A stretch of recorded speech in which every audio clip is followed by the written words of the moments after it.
So let's start with the Commanders. Dan Quinn reiterated today. He wasn't even asked. He just kind of came right out and said it. He says that Jayden Daniels is not hurt. Do you believe him?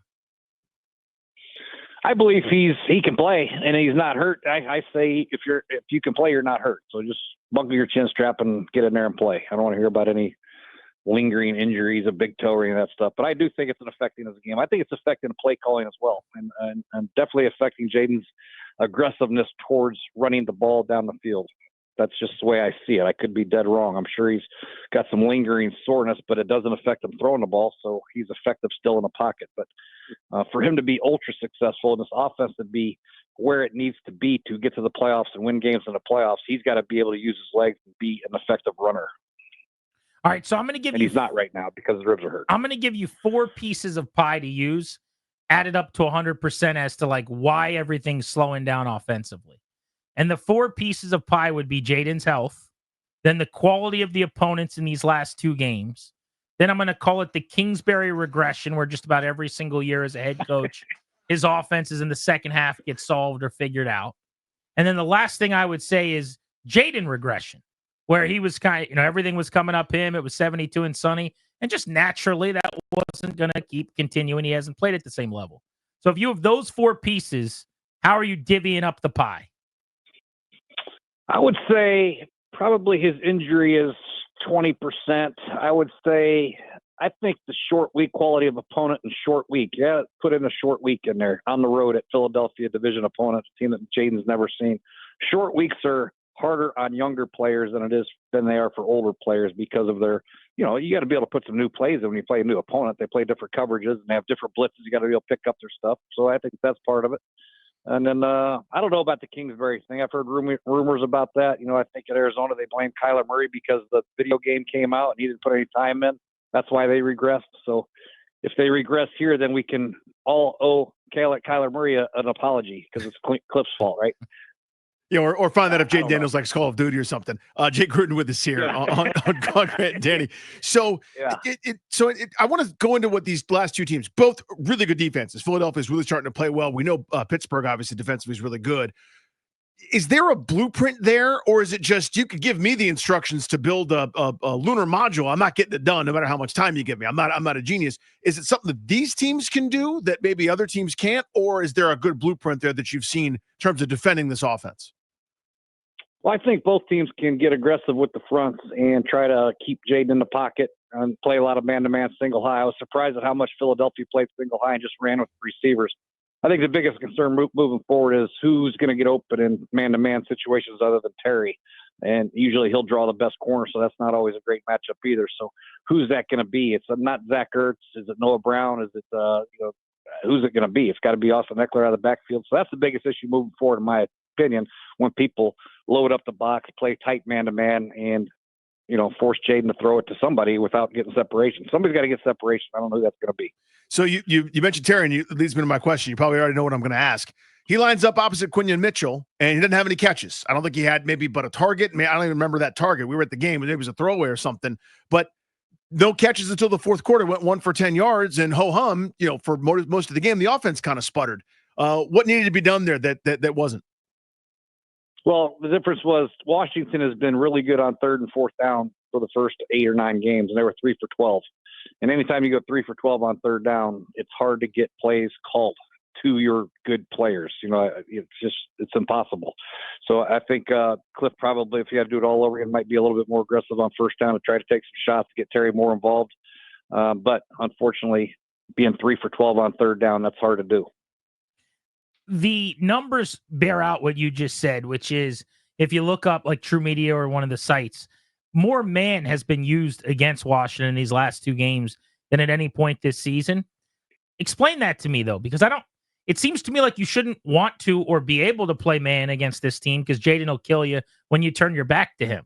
So why are teams willing to do that if they aren't sure that Jayden's staying in the pocket, or are they marrying that to spying him or something like that? Or are they doing it because he's not running and that's how they can get teams to run more zone?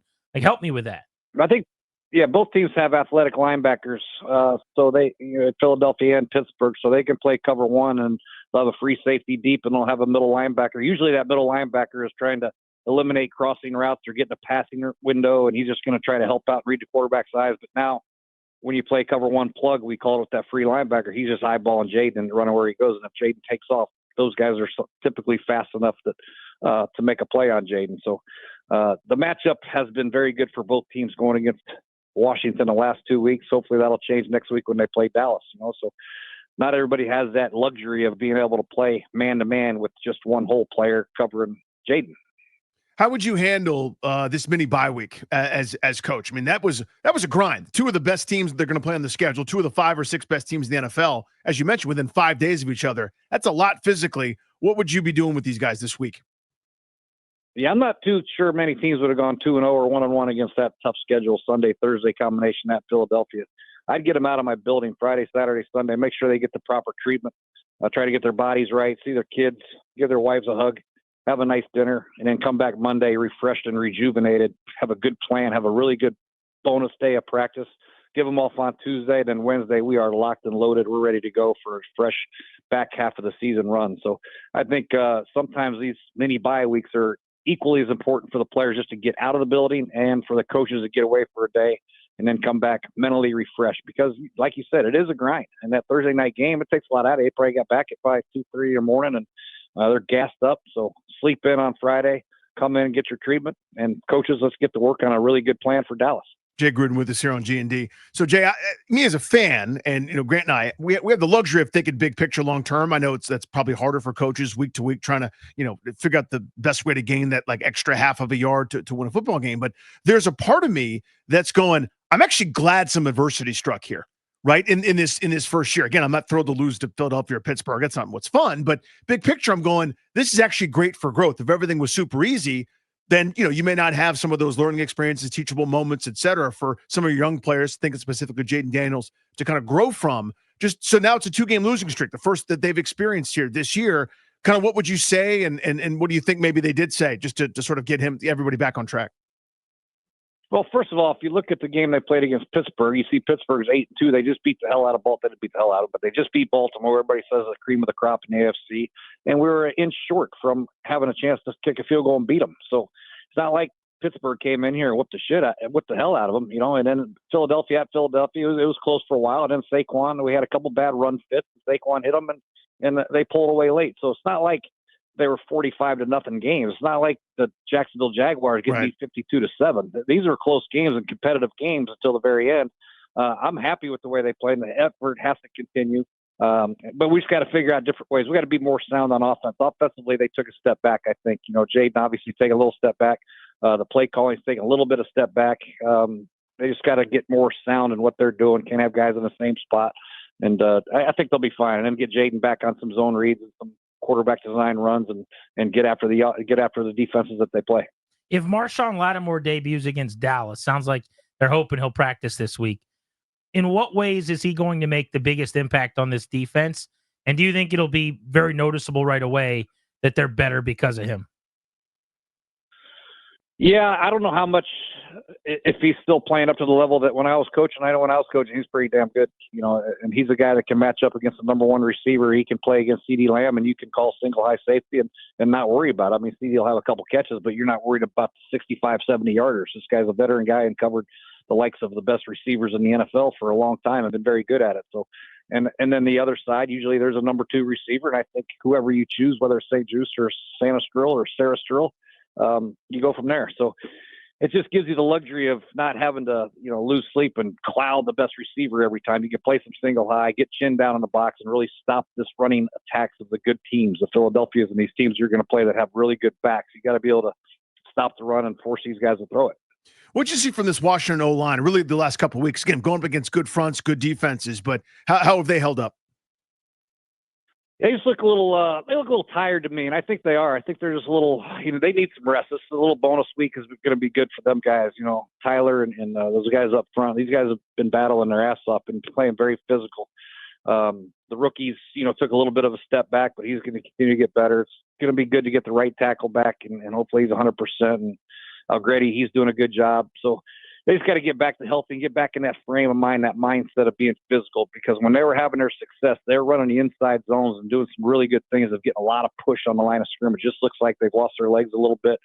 banged up a little bit and they're not getting the same push. Of course, Jalen Carter had a lot to do with that, but still, I think they get healthy and they get refreshed, and I think they'll be good to go. Add some more 2 tight end sets and get Bates in there, get Snott in there, get Ertz in there, and let's pound some people. Jay Gruden on Grant and Danny here on The Fan. All right, let's extrapolate out the convo nationally across the NFL. Yesterday, the Broncos just absolutely bloodshedded the Falcons in Denver. In that game, Bo Nix was throwing against air. Just no pushback from that defense. But he was 28 of 33, 307, 4 touchdowns. He may win his second Rookie of the Month award out of 3, and that's named by the league. That's not the Rookie of the Week vote that the fans vote, where Jayden has won every week. There's no doubt that Daniels has been the best rookie this season at quarterback. I don't think anyone would dispute that. But is the gap closing in terms of Rookie of the Year when you start looking at some of the numbers with Bo Nix? Oh, yeah. You can't just give out the Rookie of the Year week 7. This is an ongoing process. Somebody's going to get better and somebody's not going to get better. That's just the way it is. And if they both continue to do well, I think Jayden will win no problem. But the way Bo's playing, Bo has a really good defense too. They play with a lot of confidence over there on defense. But I think Jayden, with the schedule that Washington has come out, I don't think he'll have any trouble winning this thing. And if he gets back to being 100%, I know they say that he's 100%, but if he plays like he's 100%, he won't have any problem at all winning this thing. It might be recency bias, but I just don't remember a rookie quarterback class I was this excited about. Watching Nix yesterday, and it came easily, but it's been several weeks of him playing like that. Drake May's 22, looks awesome on a terrible team. Sean McVay was singing his praises post-game. We haven't really seen McCarthy because of the injury or Penix, but Caleb Williams has flashed in moments. Daniels has been incredible. What do you make of this class in general? How much of the other guys have you watched? Yeah, I think you're right. I think, Caleb has been the most up and down. He's had some really good showings and some really godforsaken, awful showings. Bo Nix has been pretty consistent as far as not having any awful games. He's had a couple of rough throws here and there. But I really like what you just said. It's exactly right. I think those guys are playing extremely well. I think Drake May is the biggest surprise. I thought he'd take the longest to really come in and make an impact because, he was so up and down in North Carolina. He didn't have much protection. He was inaccurate at times. But he's come in and embraced it. He's a tough son of a gun. He'll use his legs. All 3 of them are very athletic and can really hurt you. I think that's the most important thing. When you're playing as a rookie, you got to have some athleticism. And Bo Nix, he's a great runner, a lot better runner than you think. And obviously Jayden and obviously Drake May is also very good. So all 3 of them are multi-dimensional. Chiefs, Bills, what did we learn out of that one? We learned that they're both very good teams. It's just the way it is. And, I don't know if anybody – I didn't think the Chiefs would be 9-0 at this time or 8-0, but, they just win a lot of close games. They control the ball, time of possession. They're number 1 on third down, and they win at the end because they have a great quarterback, a clutch quarterback. But not this time. I think the Bills show that they have a clutch quarterback and can win at the end, and that's going to be a head-to-head battle come playoff time eventually, I think. And whoever gets home field, it's going to be – very difficult, but they're both great teams and great players. What do you make of the Lions and how good they are offensively? I think the Lions are special. I really do. I mean, this Jared Goff guy has more confidence throwing the ball. I could make a 10-play video of Jared Goff's throws this week that not any quarterbacks are going to throw. I mean, he's throwing dimes over these hook players' heads. It's unbelievable. The anticipation and accuracy he's throwing with. He threw 5 picks last week. Most guys, when they throw 5 picks, they're going to be like, I'm afraid to throw it. This guy just reared back and ripped everything yesterday. It was unbelievable. So, yeah, I don't know why he's not an MVP race. It should be Jared Goff, number 1, Josh Allen, 2, and Lamar, 3, in my opinion. Who's going to win the NFC West? That's a great one right there. I still think San Fran's going to come through. I think San Fran will come through and get it. They got a lot of head-to-head matchups coming up, but they got to play better. Why haven't they just yet? I mean, I know they've been banged up, but still, they should have been. How are you losing to Seattle yesterday? I guess is kind of where I'm going with that. You're right. I don't know. I don't know why I just keep saying San Fran because of Trent Purdy and Debo and the talent that they have and Christian McCaffrey, but they're underachieving. I know they've had injuries and they have the biggest pass ever. I had a bunch of injuries. Nobody gave a damn. I just got fired. They get a couple injuries and, oh, my God, I can't believe it. Geez, I got some injuries. That's why they're losing. But, yeah, I think they're underachieving big time. Seattle's overachieving. I think McDonald's doing a great job over there. Obviously, Sean McVay, when they have Cooper Kupp and Puka available, they're dangerous because Stafford can still wing it. And then Arizona's my biggest shocking team. I thought Arizona, when we played Arizona, when Washington played Arizona, I thought Arizona was going to not win another game. And they came out, and Kyler Murray's playing his ass off, and Connor's one of the best backs in the NFL. Their defense stepped up. So I still think the best team personnel-wise is probably San Fran, but I think the Rams or Arizona can do it. I don't think Seattle can do it this year. Hey, I want to go back to something Danny and I were arguing about on the show a little bit earlier today. He thinks the Lions are running up the score on people. They had a 52-6 win yesterday. Do you see that at all? Like, do you think they should be taking their foot off the gas earlier than they do, or do you have any problem? They can't. Their line is so good. And, okay, quit throwing the ball. Let's hand it off to Montgomery and Gibbs some more. Gush. And they just crush you. So, all right, okay. Quit giving it to those guys. Throw the ball. There's Amon-Ra St. Brown on a screen pass for 40. I don't know what you want him to call. You know, these guys are so good up front. You can explain. My point's pretty simple. When you're up by 40, maybe don't hurry up to the line and have Goff zing it down the field to St. Brown for that 50-second point. There's a backup quarterback. There are other running backs. Hand it off and punt it. Jacksonville's made it academic. They're running it and punting, trying to get out of there. It's there's a classy way to do things. Then there's this, but nobody cares because we've sort of lost that in our society. So it's fine. I know I sound like the old man yelling at the sea, but to me, there's like a gentlemanly way to do things. Get that feeling. Me either. That's what I'm saying. I watched the game too. I'm with you. I don't know. I think as a coach, as an offensive coach, when you have a 42-6 lead, I think you're concerned. You can call some bootlegs or maybe quick game, but you still want to get first downs. You just want to throw your defense back out there and punt. Defense, shoots. I don't know. Jay, they had 35 points unclassy with 28 minutes to play, and they only scored 17 points the rest of the way. They could have scored 30 or 40. They absolutely could have. That's them taking their foot off the gas. I don't know. I mean, it'd be nice if Jacksonville could tackle. Tackle Jacksonville, get off the field and make them punt. I mean, this is a pro football, for God's sakes. I mean, they had Trayvon Walker at end. They have, the other first-round pick at the other end. I mean, they have good players on defense there. I mean, tackle. By the way, that is insane. I'm just looking at the numbers. 645 yards and 38 first downs. It's insane. In that game. But my point is that they basically had done the work with 40 minutes to play almost. Or, well, I guess I should say, 28 minutes to play.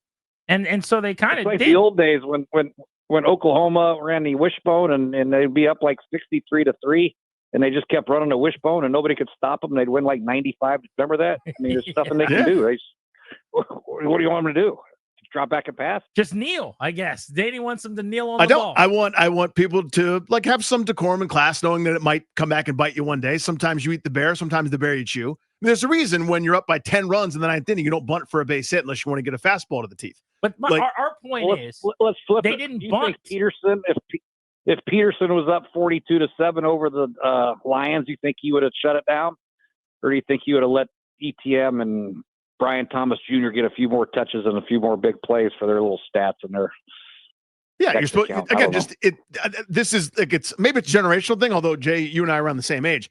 It's very easy. Put Craig Reynolds in, hand it off instead of sprinting to the line and doing a couple check with me's and then if you run it trying to run out the clock and you end up scoring, that's the other team's fault. They had dudes running the ball I've never heard of. What's your fault? Not you, Jay. You didn't do anything wrong. You're very nice. You join us every week. What is your fault, Detroit, is hurry up offense, get to the line of scrimmage, check with me's, zip it to Amon-Ra St. Brown, because you're going for stats at the expense of someone else. And that's not what you're supposed to do. That's to me at least.